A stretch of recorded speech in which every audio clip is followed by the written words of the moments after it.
Untuk buku yang keempat ni buku yang agak kontroversi sikit lah. Dia dengar kontroversi tu. Bahaya sikit lah sebab Dekat lah. tapi aku rasa tak kisah pun. Kita bukan nak cari ni, kalau kau nak gaduh lah, pulang lah kan. Kalau siapa-siapa nak ni kan, kita just mencerita saja. Supaya orang tahulah kan pasal cerita ni. Boleh? Cerita dia Takut tapi buku ni memang takut. Kalau buku yang pertama itu cerita pasal House of Leaf kan. Yang ini dia bukan buku cerita tapi lagi menakutkan lah sebenarnya. Okey, kita boleh pergi dulu lah. Biasa je lah, boleh lah. Apa buku ni? Pujuk hati.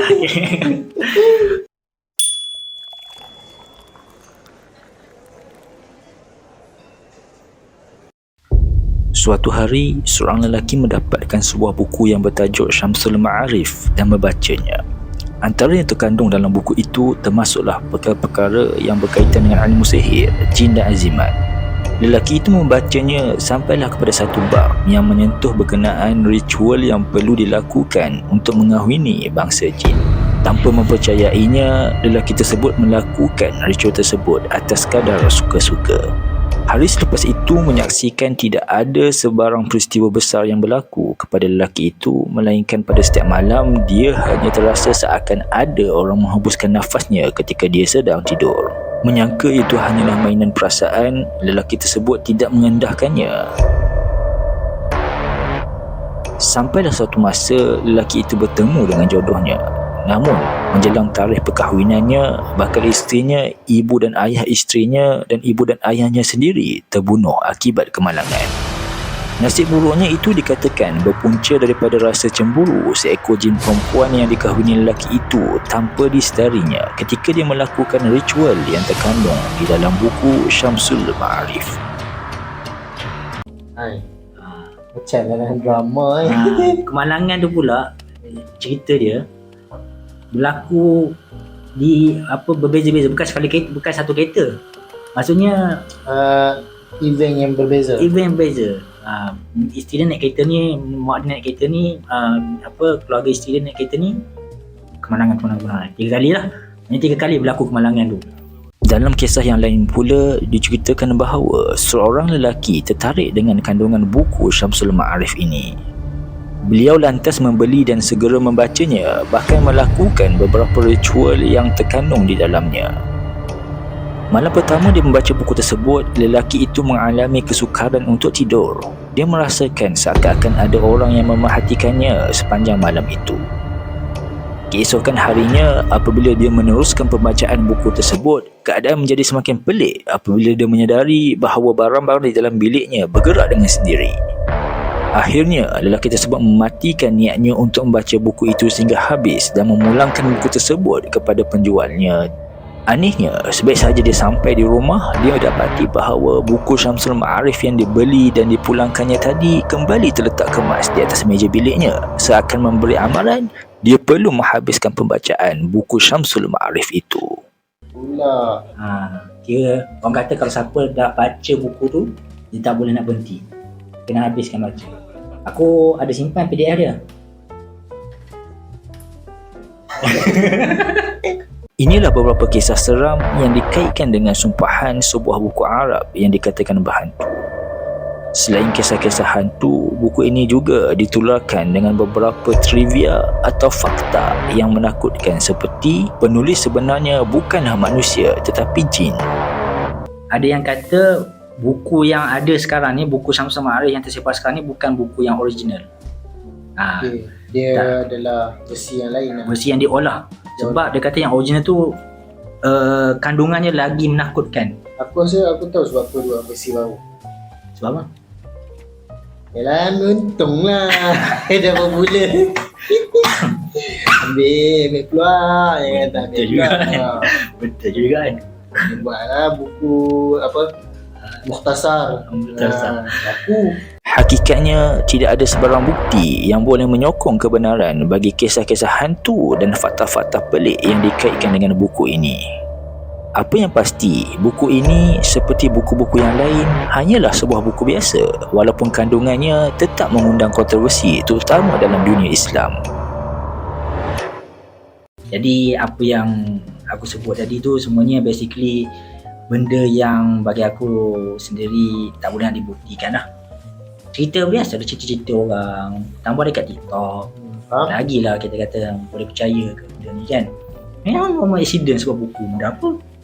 Kita kena cross check lah. Kena cross check lah benda tu. Sekadar nak sonok-sonok boleh lah, tapi tak payah lah. Ditulis pada abad ke-13 Masihi, Syamsul Ma'arif wa Lataiful Awarif atau lebih dikenali dengan singkatan Syamsul Ma'arif dinisbahkan kepada seorang tokoh sufi yang bernama Ahmad Al-Buni.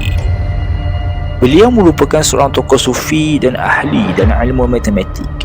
Lahir di Buna, sekarang ini terletak di Algeria, Ahmad Al-Buni menghabiskan sebahagian besar umurnya di Mesir. Berbalik kepada buku Syamsul Ma'arif, kandungannya seperti yang disebut sebelum ini sememangnya mengandungi sains berkaitan sihir, jin dan ritual-ritual pemujaan tertentu. Namun, dalam masa yang sama, terkandung juga ilmu berkaitan dengan nama-nama Allah dan doa-doa tertentu yang dijadikan peramalan dalam tradisi kesufian. Jadi orang sufi dia orang terima buku ni sebab dikatakan fokus tu bukannya pada ilmu sihir, ilmu benda tu, tapi lebih kepada pelik juga lah dia campur dengan satu buku. Itu yang diperdebatkan lah. Itu yang diperdebatkan. Ini memang kena debat lah. Kena debat lah. Sembang sih, betul. Kalau nak tengok, benda nak tengok tak? Dan nada saya nada tanya. Yalah. Dia wacana. Nama saya nampak macam kita nak nampak macam tak berhati. Atas sebab inilah, bagi golongan Muslim yang terlibat dalam tradisi kesufian, mereka menerima keberadaan buku ini, bahkan dijadikan sebagai rujukan untuk pengamalan. Adapun berkaitan dengan ilmu-ilmu sihir, jin dan alam gaib yang terkandung di dalamnya, penulis buku itu sendiri menegaskan dalam buku yang sama bahawa ilmu-ilmu tersebut tidak boleh dilakukan, terutama sekali atas niat yang jahat. Walau bagaimanapun, bagi golongan Muslim yang menolak buku ini, mereka berpandangan bahawa kandungannya berkaitan ilmu sihir dan jin itu tetap bercanggah dengan Islam, apatah lagi apabila mencampur adukkan dengan nama-nama Allah yang mulia. Maka dalam kebanyakan negara Muslim, buku ini diharamkan pembacaannya. Malaysia ada? Aku tak jumpa sebarang fatwa lah yang sebut pasal buku ni. So kira macam kita ni, kalau kata benda ni viral, kita lah kau mencuri. Setengah orang akan menganggap bahayanya buku ini datang daripada sumpahan yang kononnya akan menimpa siapa-siapa yang membaca, apatah lagi mengamalkannya. Bagi setengah penganut Islam, mereka melihat bahayanya itu datang daripada ancaman akidah melalui perkara khurafat dan syirik yang terkandung di dalam buku ini. Namun, ada juga dalam kelompok kecil Muslim yang menerima buku ini atas sebab keilmuan dan kerohanian menurut tradisi yang diikuti. Apa yang pasti, jika melihat dari perspektif penggemar buku, cerita di sebalik buku ini semestinya menambahkan lagi keunikan yang ada di dalam dunia buku. Kalau boleh elak lah. Tak ada, kita kata apa, tak ada kepentingan pun nak belajar kalau kita nak ni. Tapi kalau sekadar nak baca untuk meriahkan kita punya minat kita tu, rasa sekadar baca je lah. Melainkan kalau setakut nak baca kena sumpahan lah, itu ada cerita lah. Tapi menarik lah sebab buku ni dari sudut sumpahan dan ilmu dia, bukan ilmu, dia kata kandungan dia tu memang orang kata apa, menakjubkan bukan saja kita dekat dalam dunia Islam ni, tapi dunia barat juga. Benda tu lah, sampai dia orang sendiri yang bawa cerita ni dan ni lah, tularkan lah. Tu je lah. Aku rasa kan ni David Copperfield, David Blaine baca buku ni. Tapi dia pandai ke bahasa Arab. Cari lah itu ke mana-mana. Betul juga. Aduh, wah.